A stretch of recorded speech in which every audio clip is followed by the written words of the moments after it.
Tenemos a un gran especialista en temas de la ciudad y en el análisis de lo que es el gobierno del gran Rodríguez Larreta, el honorabilísimo jefe de gobierno Rodríguez Larreta, y el experto acá no es otro que Jonathan Valdivieso. Él es del Observatorio del Derecho a la Ciudad y del movimiento La Ciudad Somos Quienes la Habitamos. Te va a contar esto y mucho más. ¿Cómo te va, Jonathan? Simón te saluda. ¿Qué tal? Buenas tardes. Gracias, como siempre, por la invitación. Más que merecida, como siempre te digo. A ver, contanos, ¿qué complicación tiene esto que debería ser bastante simple?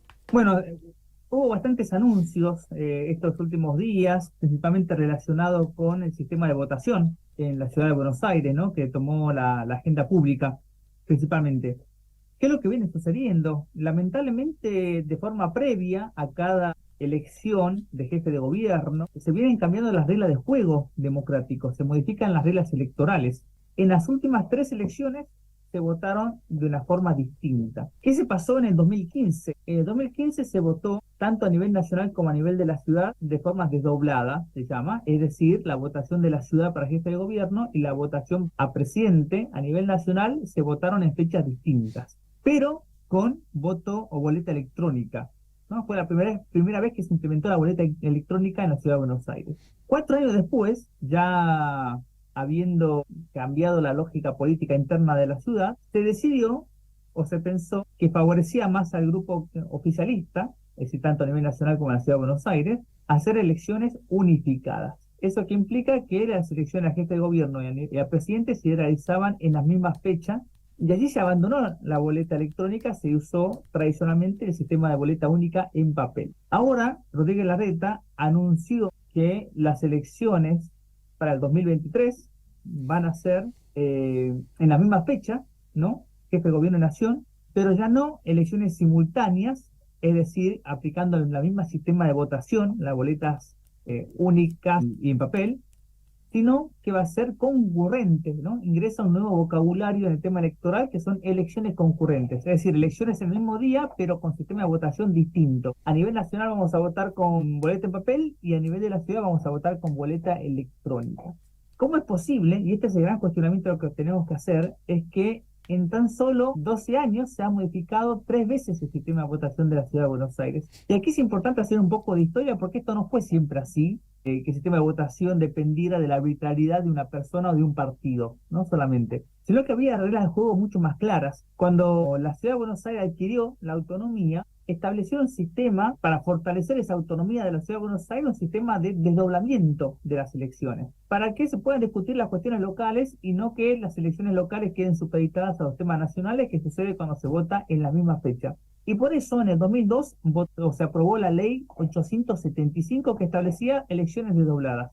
Desde el 2002 hasta el 2015, todas las elecciones de la ciudad de Buenos Aires fueron desdobladas respetando esa autonomía de la ciudad. Y también se había votado la ley de comunas que establecía que en esas elecciones desdobladas de la ciudad de nación se tenía que tener un sistema, una boleta distinta para los comuneros y comuneras, porque también estaba una impronta de la ciudad de Buenos Aires en su nueva organización, no solamente fortalecer la autonomía de la ciudad, sino también fortalecer el sistema novedoso que se había implementado de las comunas, de las 15 comunas. Y para darle mayor envergadura al debate más local de las comunas, se estableció que ellos iban a tener una boleta separada, ¿no? La elección de las comunas iba a ser el mismo día, pero con elecciones separadas de los candidatos más generales de la ciudad. Eso se terminó también derogando, justo cuando es más, nunca se llegó a implementar en la ciudad de Buenos Aires, porque las comunas demoraron en crearse, se tuvo que ir a la justicia. Una vez que la justicia ordenó que se apruebe la ley de comunas, se tuvo que ir nuevamente a la justicia para que se ordene que haya elecciones de integrantes a esas juntas comunales. Las primeras elecciones se hicieron en el año 2011. Bueno, para esas primeras elecciones se modificó la ley de comunas, se creó una excepción diciendo en la primera elección de la ley de comunas, la boleta van a ir juntas, pero en la segunda elección van a ir separadas. Cuando llegó la segunda elección, en el 2015, directamente votaron una ley que modificó para siempre, esperemos que, o mejor dicho, modificó a futuro, esperemos que no sea para siempre, que esto se vuelva a la legislación anterior, que directamente para todas las elecciones de comunas va a haber una boleta junto a los candidatos generales de la ciudad, rompiendo esta impronta de democratizar las comunas, de que las comunas tengan mayor identidad, Y esto es parte de justamente de que las comunas no funcionen como deberían funcionar o Obvio. como se pensó en la Constitución, que las comunas terminan siendo apéndices de la voluntad del jefe de gobierno en vez de ser espacio de desconcentración y de mayor participación ciudadana. Así que vimos que la impronta democrática y con mayor desconcentración institucional que tenía la ciudad de elecciones desdobladas y que las comunas tengan boleta distinta a los cargos generales de la ciudad, se fue borrando con el tiempo, ¿no? Las fueron eliminando esas pautas para terminar todo en que quede en la absoluta discrecionalidad del jefe de gobierno. Y esta discrecionalidad del jefe de gobierno quedó consolidada con la aprobación del Código Electoral en el año 2018, Código Electoral que le otorga la facultad al jefe de gobierno, mira hasta qué punto hemos llegado, le otorga la facultad al jefe de gobierno que decida en cada elección si van a ir desdobladas o van a ir simultáneas.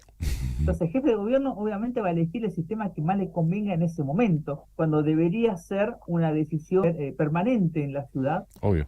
Y también vemos que la legislatura había delegado en el Poder Ejecutivo la facultad de regular el sistema de votación, algo que es tan importante para la democracia representativa. Y no que quede en la discrecionalidad del jefe de gobierno. También se anunció la boleta electrónica y aquí también nuevamente el nuevo sistema electoral de la ciudad ya comienza un tanto viciado. ¿Por qué? Porque el sistema actual creaba los tribunales electorales de la ciudad, que hasta ahora no tenía, y creaba el Instituto de Gestión Electoral.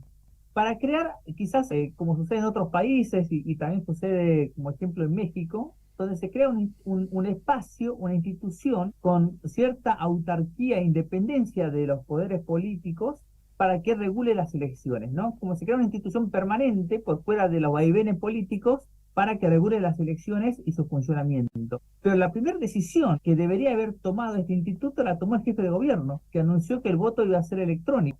Y esa era una facultad que tenía que tomar el Instituto de Gestión Electoral, el IGE, para que nos empecemos a acostumbrar, pero el IGE todavía no estaba en funcionamiento cuando Larreta decidió tomar esa decisión. Es más, Larreta se apresuró nuevamente a mandar los pliegos de quién va a ser el director ejecutivo del IGE y lo designó por decreto en comisión. Es otra también de las palabras que hemos aprendido cuando Mauricio Macri designó por decreto en comisión a dos jueces de la Corte Suprema, a Rostenkratz y a...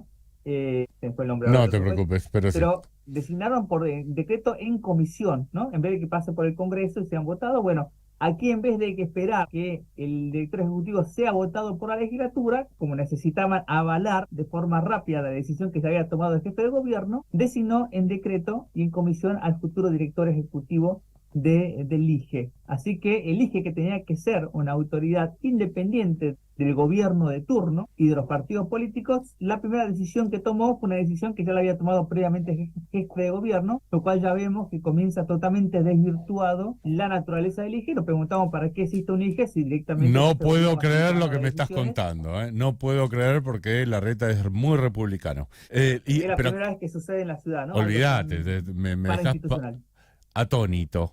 Y decime, en cuanto a la financiación, decime algo de la financiación. ¿Está bien o está haciendo algo turbio? Mira, a nivel de la financiación de la campaña electoral todavía no sabemos porque la campaña de su campaña en la última semana salió que va a destinar más de 200 millones de pesos a consultas de opinión pública y a focus group. Obviamente sabemos para qué las utiliza el gobierno de la Ciudad de Buenos Aires, no realiza focus group para ver cómo lleva agua potable a las villas, cómo soluciona el problema de los alquileres, sino obviamente focus group relacionado a posicionamientos políticos o cómo ven la gestión del jefe de gobierno, etcétera, etcétera.